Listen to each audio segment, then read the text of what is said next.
Okay, we want to welcome anyone that might just be tuning in live, and we'll have a quick word of prayer for those just tuning in. Father, we thank you for bringing us together on your Sabbath day, and we ask that you'll bless this time as we study your word. Please open our understanding, and if we have anything in our lives that's not of you, please give us your wisdom and strength to overcome it. Please empower us to glorify you in everything that we do. And we thank you and ask you for everything in Yeshua's name. Hallelujah. Today's message is entitled Pride Before Destruction. And I did not realize how many different words are translated throughout the Bible into pride, proud, haughty. There's quite a few literal usage of proud and arrogant, and some are figurative, like there's a word that literally means surrounded by smoke or inflated, but the figurative definition of that word is proud or arrogant. And there's a couple other. One is to be high or raised up, and it's used like you can raise up your voice, literally to raise something up, but it's also used figuratively, raised up in a proud, arrogant sense. So we're going to go through some scriptures about pride, see some of those different usages. And also, we'll find plenty of scriptures that warn us not to be arrogant or to think of ourselves more highly than we ought to think. In 1 Samuel chapter 17,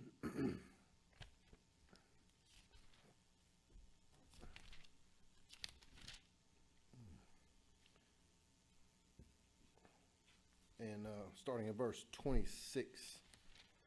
17:26. And David spake to the men that stood by him, saying, What shall be done to the man that killeth this Philistine, and taketh away the reproach from Israel? For who is this uncircumcised Philistine, that he should defy the armies of the living Elohim? And the people answered him after this manner, saying, So shall it be done to the man that kills him. And Eliab, his eldest brother, heard when he spake unto the men, and Eliab's anger was kindled against David, and he said, Why camest thou down hither, and with whom hast thou left those few sheep in the wilderness? I know thy pride and the naughtiness of thine heart, for thou art come down that thou mightest see the battle.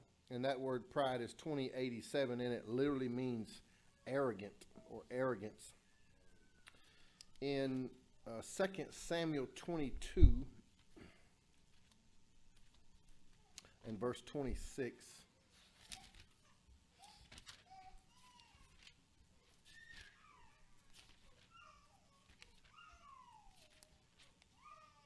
Second Samuel 22:26. With the merciful thou wilt show thyself merciful, and with the upright man thou wilt show thyself upright. With the pure thou wilt show thyself pure, and with the froward thou wilt show thyself unsavory.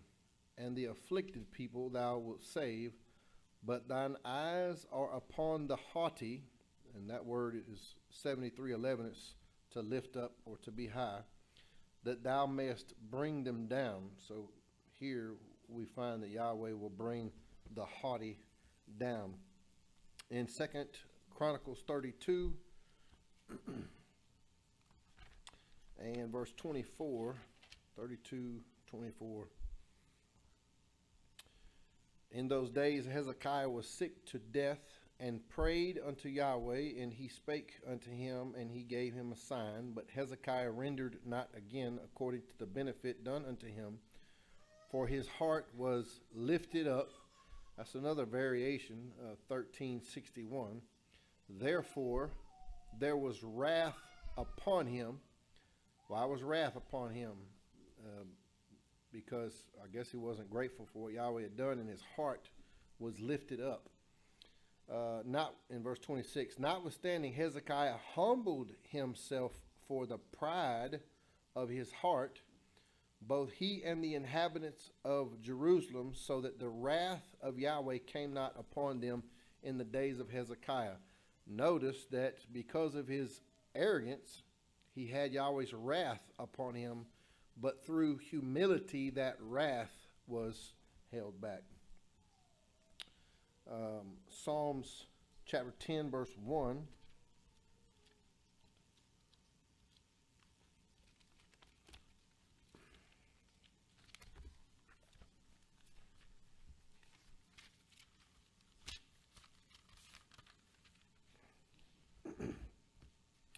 Why standest thou afar off, O Yahweh? Why hidest thou thyself in times of trouble? The wicked in his pride does persecute the poor. Let them be taken in the devices that they have imagined. For the wicked boasteth of his heart's desire, and blessed the covetous, whom Yahweh abhors. The wicked, through the pride of his countenance, will not seek after Elohim. Elohim is not in all his thoughts. His ways are always grievous. Thy judgments are far above, out of his sight. As for all his enemies, he puffeth at them. He has said in his heart, I shall not be moved, for I shall never be in adversity. That word was 1346, arrogance or majesty. And some of these words can be used in a positive or negative sense. In Psalm 73, 1 and verse 1, Psalm 73, 1.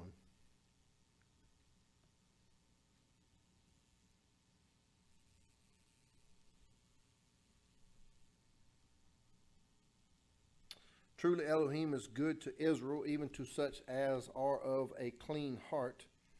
But as for me, my feet were almost gone, my steps had well nigh slipped. For I was envious at the foolish when I saw the prosperity of the wicked. For there are no bands in their death, but their strength is firm. They are not in trouble as other men, neither are they plagued like other men. Therefore pride compassed them about as a chain, violence covereth them as a garment. So here he's envious, seeing how the wicked have everything going for them, and they're filled with pride, and nothing's happening to them. Verse 7, their eyes stand out with fatness, they have more their heart could wish. They are corrupt and speak wickedly concerning oppression, they speak loftily. And they set their mouth against the heavens, and their tongue walketh through the earth. So he goes on, and let's pick up in verse 17 when he comes to understand the fate of this proud group. In verse 17, until I went into the sanctuary of El, then I understood their end. Surely thou didst set them in slippery places. Thou casteth them down into destruction. How are they brought into desolation, as in a moment they are utterly consumed with terrors. And Psalms 101 and verse 4.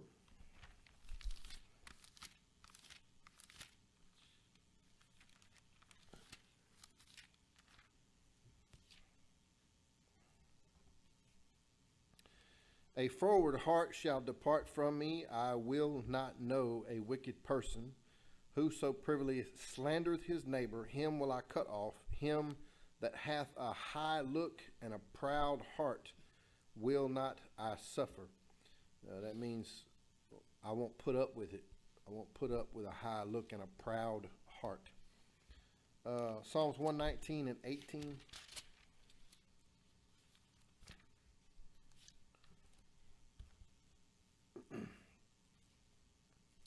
Open thou mine eyes, that I may behold wondrous things out of thy law. I am a stranger in the earth. Hide not thy commandments from me. My soul breaketh for the longing that it hath unto thy judgments at all times. Thou hast rebuked the proud that are cursed, which do err from thy commandments. It says here that the proud have been cursed, and Yahweh rebukes them. Proverbs chapter 6 and verse 16.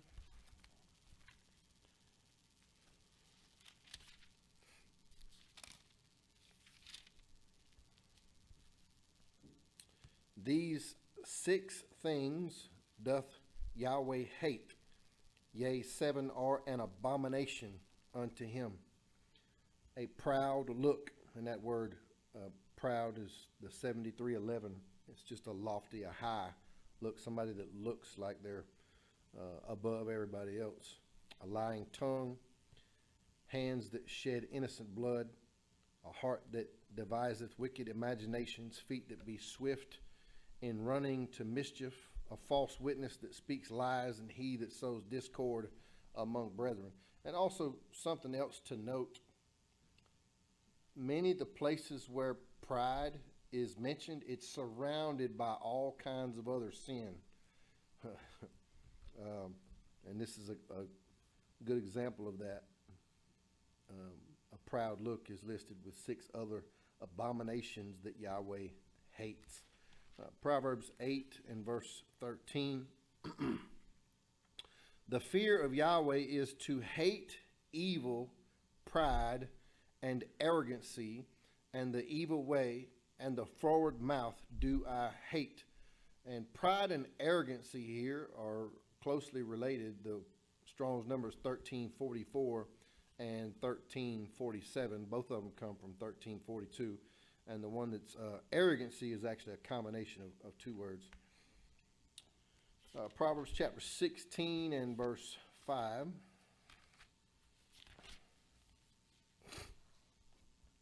Everyone that is proud in heart is an abomination to Yahweh.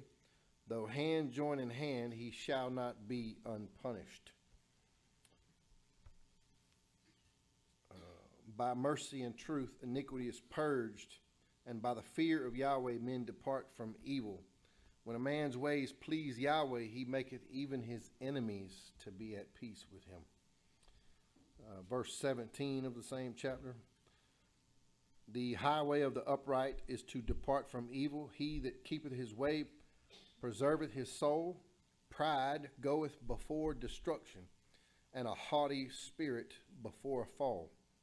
Better is it to be of a humble spirit with the lowly than to divide the spoil with the proud. Chapter 18 and verse 12. A fool hath no delight in understanding, but that his heart may discover itself. Verse 12, 18:12. 18:12. Before destruction, the heart of man is haughty, and before honor is humility. And by the way, humility is the opposite of arrogant and prideful. Proverbs 21 and verse 2. Every way of man is right in his own eyes, but Yahweh ponders the hearts. To do justice and judgment is more acceptable to Yahweh than sacrifice. A high look and a proud heart, and the plowing of the wicked is sin. Chapter 29, verse 22.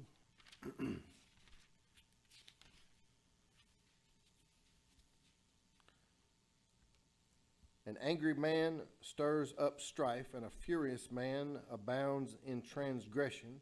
A man's pride shall bring him low, but honor shall uphold the humble in spirit. Isaiah chapter 2 and verse 10.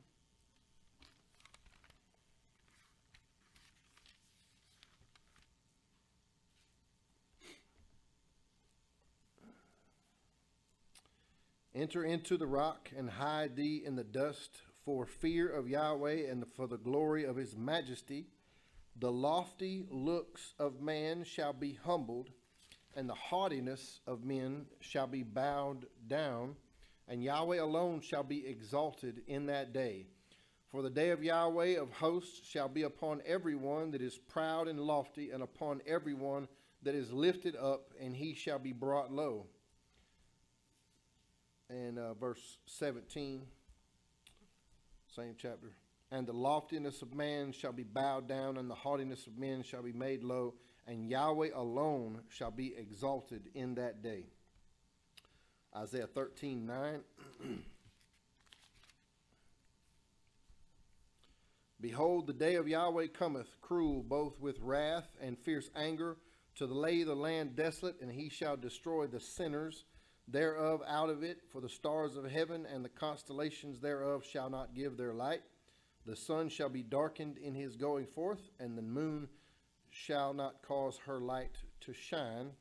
And I will punish the world for their evil, and the wicked for their iniquity, and I will cause the arrogancy of the proud to cease, and will lay low the haughtiness of the terrible. Chapter 24, verse 1 of Isaiah.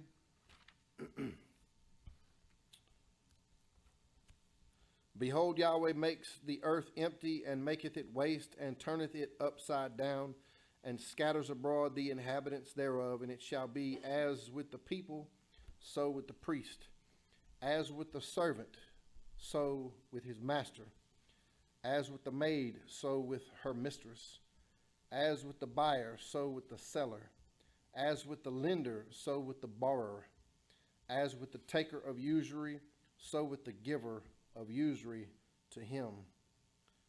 And it sounds like in a moment, everybody's social status just disappears. The land shall be utterly emptied and utterly spoiled, for Yahweh hath spoken this word. The earth mourns and fades away, the world languishes and fades away. The haughty people of the earth do languish. The earth also is defiled under the inhabitants thereof, because they have transgressed the laws, changed the ordinance, broken the everlasting covenant. Therefore the curse devoured the earth, and they that dwell therein are desolate. Therefore the inhabitants of the earth are burned, and few men left. Jeremiah chapter 50 and verse 31.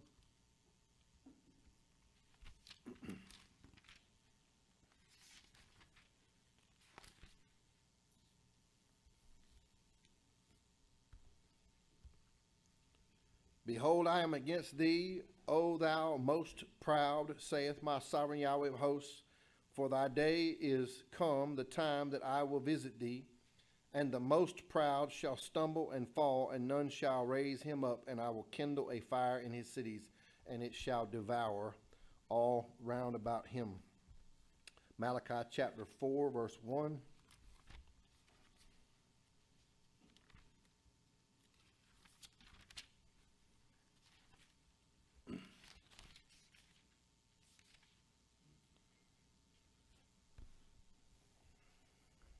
If this right here doesn't make you want to be humble, I don't know what would be. For behold, the day comes that shall burn as an oven, and all the proud, yea, all that do wickedly, shall be stubble. And the day comes, shall burn them up, saith Yahweh of hosts, that it shall leave them neither root nor branch. But unto you that fear my name shall the Son of Righteousness arise with healing in his wings, and you shall go forth and grow up as calves of the stall.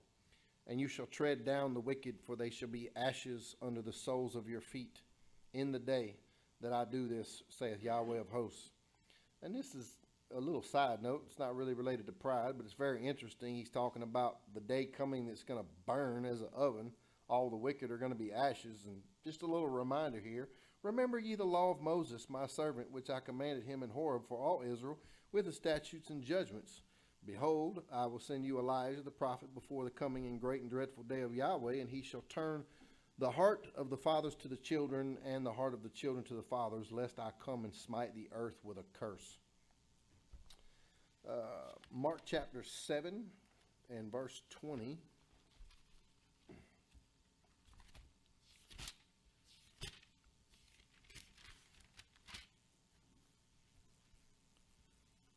And he said, that which cometh out of the man, that defiles the man. For from within, out of the heart of men proceed evil thoughts, adulteries, fornication, murders, thefts, covetousness, wickedness, deceit, lasciviousness, an evil eye, blasphemy, pride, foolishness. All these evil things come from within and defile the man. And again, this is a perfect example how pride is, not something to be taken lightly. It's actually in a list with all kinds of other sins that comes out of the heart of wickedness. Romans chapter 1, verse 28.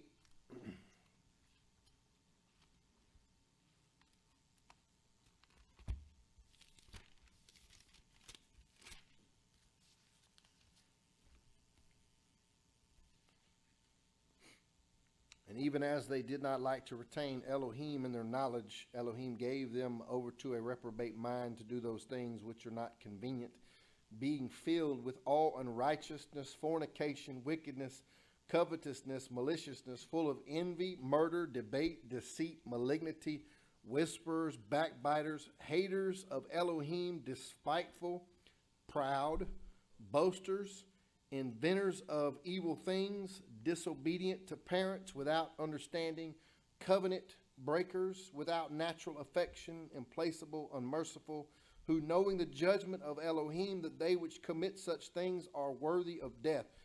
Note, the things that are worthy of death is what he just mentioned, and pride is one of them. And that word pride, there's several in the Greek. That one is to appear above others. It's 52:44 in the Strong's Concordance. And it's to appear above others. And let's look at chapter 12 of Romans.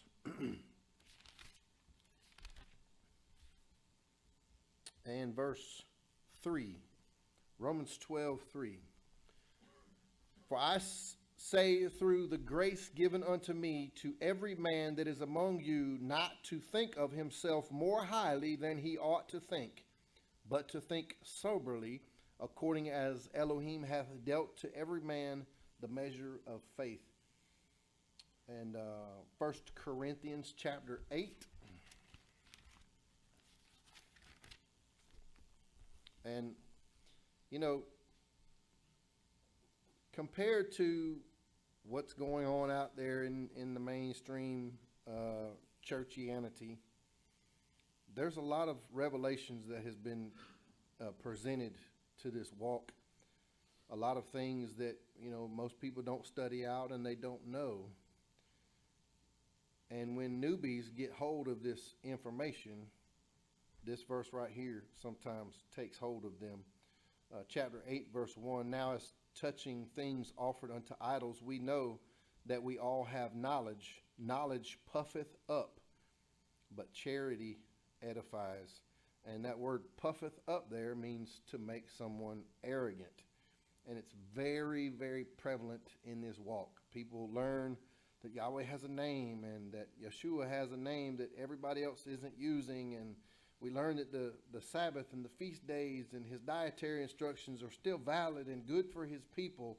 And then they want to beat the mess out of people that don't see it their way, and they want to just shove it down their throat and act like they're high and lofty because they have revelations that other people don't have. And it stinks. It's such a turnoff. And that's why we're given the love chapter of 1 Corinthians chapter 13. It doesn't matter how much knowledge you have. If you don't have love, you're a big fat zero. And nobody wants to hear about your Bible if you can't speak in love. If you can't come across to people with compassion, if you can't, if you're looking down your nose at people when you're talking about the scriptures, they don't want to hear it.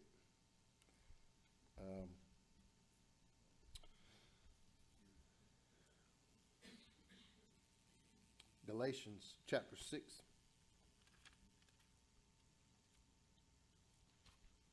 And verse 3. Galatians 6:3.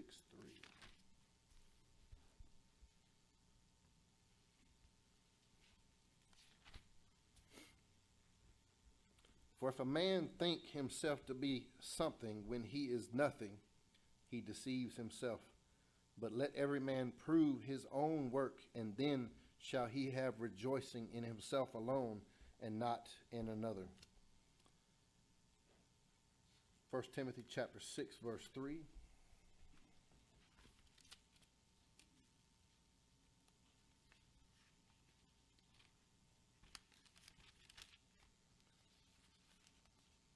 First Timothy 6:3.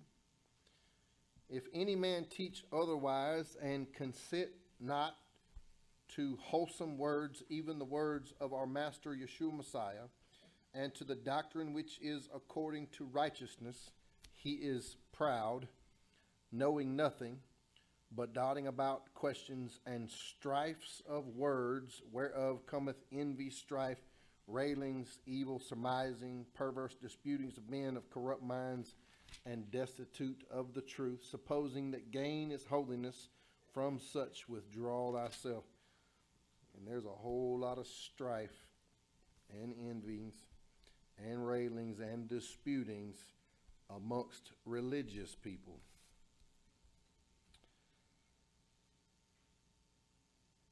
And that word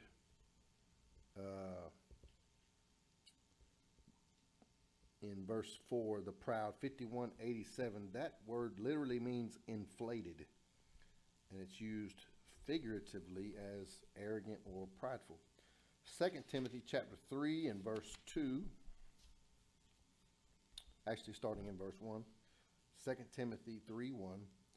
This know also, that in the last days perilous times shall come, for men shall be lovers of their own selves, covetous, boasters, proud, blasphemers, disobedient to parents, unthankful, unholy, without natural affection, truce breakers, false accusers, incontinent, fierce, despisers of those that are good, traitors, heady, high-minded, lovers of pleasure more than lovers of Elohim, having a form of holiness, but denying the power thereof. From such turn away. And again, being proud is in a list of all kinds of other abominations and sins.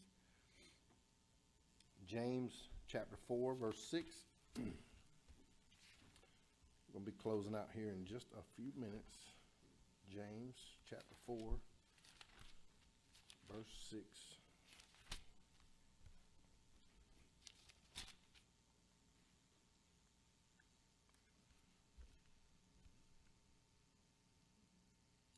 But he giveth more grace, wherefore he saith, Elohim resists the proud, but gives grace unto the humble.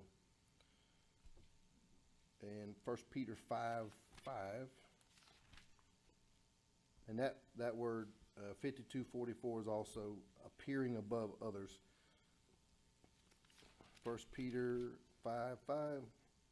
Likewise, ye younger, submit yourselves unto the elder. Yea, all of you be subject one to another, and be clothed with humility. For Elohim resists the proud, and gives grace to the humble. Humble yourselves, therefore, under the mighty hand of Elohim, that he may exalt you in due time. And 1 John chapter 2 and verse 15. 1 John 2:15. Love not the world, neither the things that are in the world. If any man love the world, the love of the Father is not in him. For all that is in the world, the lust of the flesh, the lust of the eyes, and the pride of life is not of the Father, but is of the world. And this word here, the pride of life, is actually a different word. It's 212 in your Strong's Concordance. And it's the self-confidence, having confidence in self. Now, let's look at 2 interesting passages, and some believe that these are referring to the adversary, that they have a dual interpretation, and pride is one of the downfalls of the enemy. Let's go to Ezekiel 28.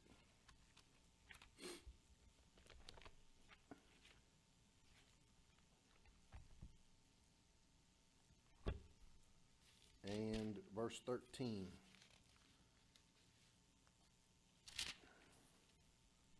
Now this is referring to the king of Tyre, but people believe that this has a dual interpretation, meaning it's talking about two different individuals at the same time. Ezekiel 28 and verse 13.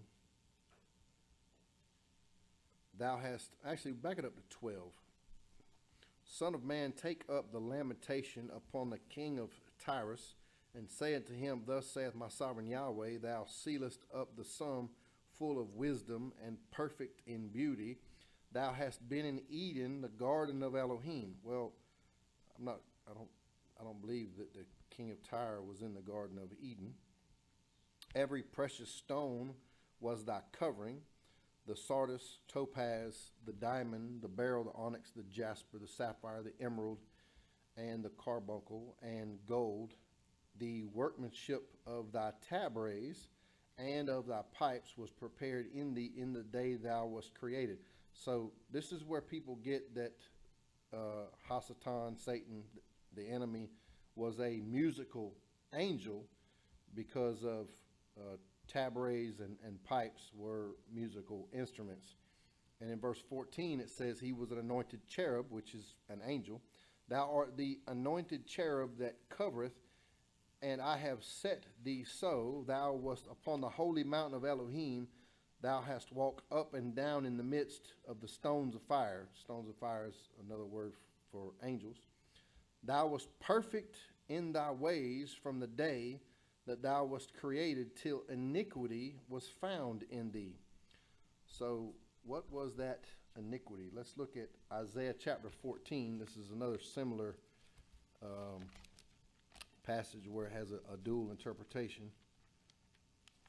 Isaiah 14:12.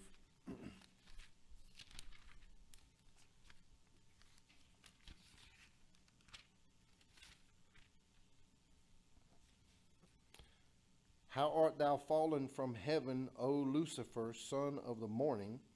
How art thou cut down to the ground, which did weaken the nations? For thou hast said in thine heart, I will ascend into heaven. I will exalt my throne above the stars of El. I will sit also upon the mount of the congregation in the sides of the north. I will ascend above the clouds, the heights of the clouds. I will be like the Most High. And a lot of people like to point out that he just said, I. Yet thou shalt be brought down to the grave, to the sides of the pit. Let's close out in Luke chapter 18.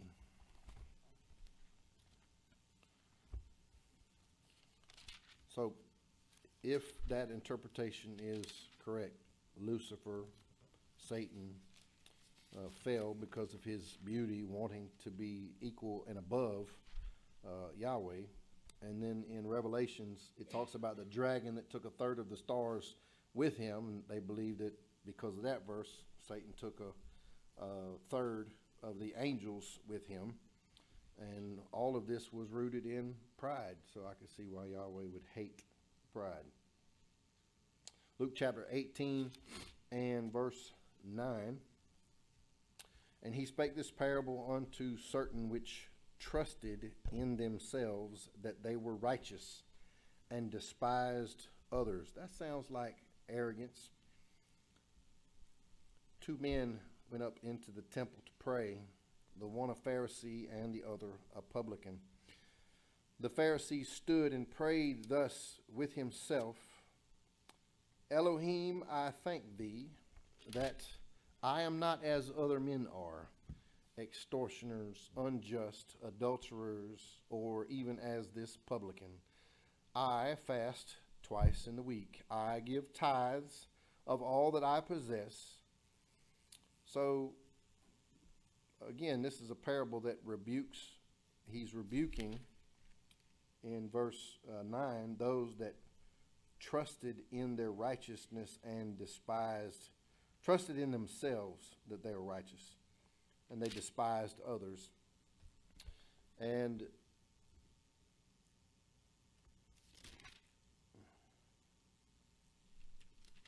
so he's comparing himself with this publican. And verse 13, and the publican standing afar off would not lift up so much as his eyes unto heaven, but smote upon his breast, saying, Elohim, be merciful to me, a sinner. I tell you, this man went down to his house justified rather than the other. For everyone that exalts himself shall be abased, and he that humbles himself shall be exalted. Hallelujah.